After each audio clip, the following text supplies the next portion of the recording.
Finally நான் சாப்பாடுகளுக்கு ராஜாவான பிரியாணி உலகத்துக்கு வந்திருக்கேன். வாங்க இதை நாங்கள் சுற்றி பார்ப்போம் என்னெல்லாம் இருக்குண்டு.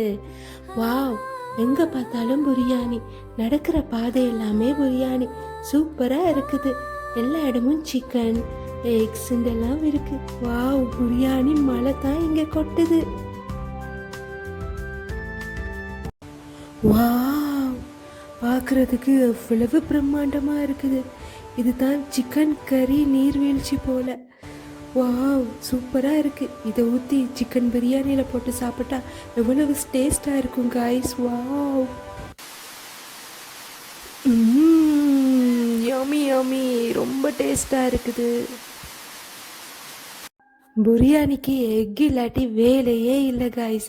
இந்த எக் ரொம்ப சூப்பராக பாயில் ஆகி இருக்குது, ரொம்ப டேஸ்டாக இருக்குது. சாப்பிட்டு பார்ப்போம். யாவ், யம்மி யம்மி. இங்கே பாருங்க காய்ஸ், சிக்கன் தான் இங்கே மரமாக நிற்கிது. எங்கே பார்த்தாலும் சிக்கன் மரம். பிரியாணிக்கு சிக்கன் இல்லாட்டி எப்படி?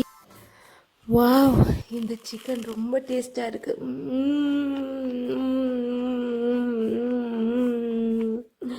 சூப்பராக இருக்குது. இந்த ரைஸ் கூட ரொம்ப யம்மியாக இருக்குது. ரொம்ப டெலிஷியஸாக இருக்குது. சரி காய்ஸ், இத்தோட என்னோட இந்த பயணம் எல்லாம் முடியுது. அடுத்த எந்த உலகத்துக்கு போகலான்னு சொல்லி கீழே கமெண்ட் பண்ணுங்க.